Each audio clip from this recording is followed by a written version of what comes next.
আচ্ছা, সোশ্যাল মিডিয়ায় অন্যের দারুণ সব ছবি দেখে কখনো কি মনে হয়েছে যে আরে আমার জীবনটা এত সাধারণ কেন? আজকের এই আলোচনায় আমরা ঠিক এমনই একটা বাস্তব গল্প শুনব, যা অনলাইন জীবনের চাকচিক্য আর আসল সত্যিটার মধ্যে পার্থক্যটা একেবারে পরিষ্কার করে দেবে। এই প্রশ্নটা দিয়েই চলুন শুরু করা যাক।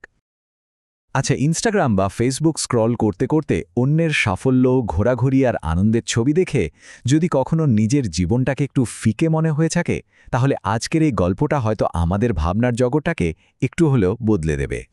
তো চলুন দুই বন্ধুর একটা সত্যি গল্পে ডুব দেওয়া যাক। এই গল্পটা শোনার পর সোশ্যাল মিডিয়ার সুখের ধারণাটা হয়তো আর আগের মতো থাকবে না। তো আমাদের গল্পের দুই চরিত্র হল অমিত আর আকাশ। ওরা কলেজের বন্ধু ছিল, কিন্তু কলেজ পাশ করার পর 5টা বছর কেটে গেছে, আর এখন ওদের দুজনের জীবনে যেন আকাশ পাতাল তফাত। চলুন দেখি ওদের পথটা কিভাবে এতটা আলাদা হয়ে গেল। এবার আমরা দেখব এই দুই বন্ধুর একেবারে দুটো ভিন্ন জগৎ। একদিকে শুধুই জাঁকজমক আর অন্যদিকে একদম সাদামাটা জীবন।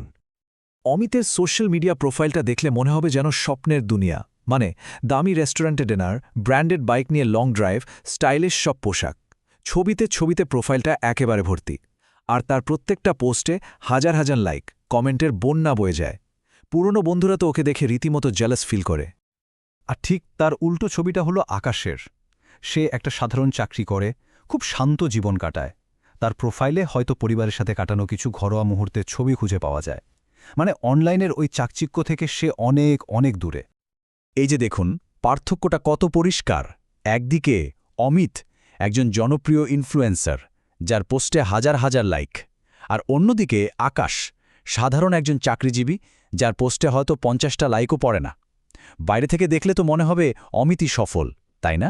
কিন্তু আসলেই কি তাই? কিন্তু এই যে পারফেক্ট একটা লাইফ, এর পেছনে অমিতকে কি দাম দিতে হচ্ছিল? চলুন এবার পর্দার পেছনের সেই গল্পটা একটু জানা যাক। ভাবা যায়, শুধুমাত্র নিজের মিথ্যে স্ট্যাটাসটা ধরে রাখার জন্য, একটা পার্টিতে সবাইকে দেখানোর জন্য অমিত কিস্তিতে একটা আইফোন 15 প্রো ম্যাক্স কিনল। উদ্দেশ্য একটাই, লোকে যেন ভাবে সে খুব সফল আর ধনী।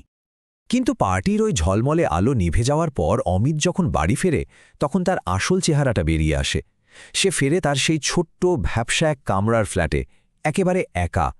ওই জাঁকজমকের মুখোশের আড়ালে আসলে লুকিয়েছিল এক গভীর একাকিত্ব। তার আসল অবস্থাটা ছিল ঠিক এই রকম।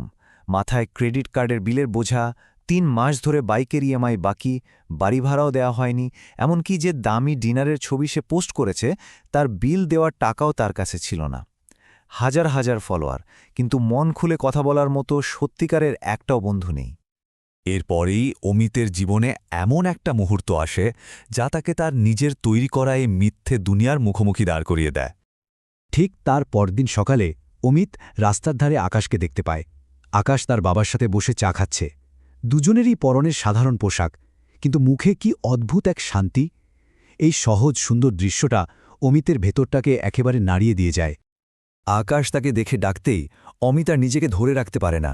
তার সব আবেগ যেন বাঁধ ভেঙে বেরিয়ে আসে। সে স্বীকার করে, আমি শেষ হয়ে গেছি দোস্ত। আমার এই যে গ্ল্যামারাস লাইফ দেখছিস, সবটা মিথ্যে, সব লোনের উপর চলছে, আসলে আমার কিচ্ছু নেই। অমিতের এই কথাগুলো শোনার পর আকাশ যা বলেছিল, সেটাই হয়তো এই পুরো গল্পের সবচেয়ে বড় শিক্ষা। চলুন শুনি, আসল ধনী আসলে কে? আকাশের উত্তরটা খুব সাধারণ কিন্তু অসাধারণ। ও বলে, জানিস আসল ধনী কে? আসল ধনী তো সে, যার মাথায় কোনো লোন নেই আর যে রাতে শান্তিতে ঘুমোতে পারে। আসল সম্পদ তো আসলে এই মানসিক শান্তি, যা কোনো টাকা দিয়েই কেনা যায় না।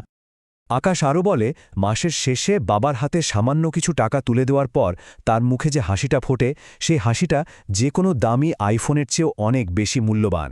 সত্যিকারের সম্পদ তো এখানেই লুকিয়ে আছে, সম্পর্কে, ভালোবাসায়। তো এই পুরো গল্পটা থেকে আমরা ঠিক কি বুঝলাম? চলুন এবার ফিল্টারের বাইরের আসল সত্যিটার দিকে একবার তাকানো যাক। সেদিন অমিত একটা জিনিস খুব ভালো করে বুঝতে পেরেছিল। সোশ্যাল মিডিয়ার ফিল্টার দিয়ে হয়তো ছবির দাগ বা ব্রণও ঢেকে দেওয়া যায়, কিন্তু জীবনের কষ্ট, একাকিত্ব আর ভেতরের ক্ষতগুলোকে ঢাকা যায় না। আসল জীবনটা সবসময় ফিল্টারের বাইরেই থেকে যায়। সহজ কথায় বলতে গেলে সোশ্যাল মিডিয়া আমাদের জীবনের শুধু সেরা মুহূর্তগুলোই দেখায়, তার পেছনের লড়াইটা কিন্তু দেখায় না। তাই অন্যের সাজানো জীবনের সাথে নিজের বাস্তবতাকে তুলনা করাটাই বোকামি। সত্যিকারের শান্তি আর একটা গভীর সম্পর্ক হাজারটা ভার্চুয়াল লাইকের চেয়েও অনেক অনেক বেশি দামি। শেষ করার আগে এই প্রশ্নটা সবার জন্য। এবার ভেবে দেখুন তো, আমাদের বাস্তব জীবনের কোন মুহূর্ত, কোন সম্পর্ক বা কোনো অনুভূতিটা যে কোনো লাইক বা ভার্চুয়াল স্বীকৃতির চেয়ে অনেক বেশি মূল্যবান? উত্তরটা হয়তো আমাদের পুরো দৃষ্টিভঙ্গিটাই বদলে দিতে পারে।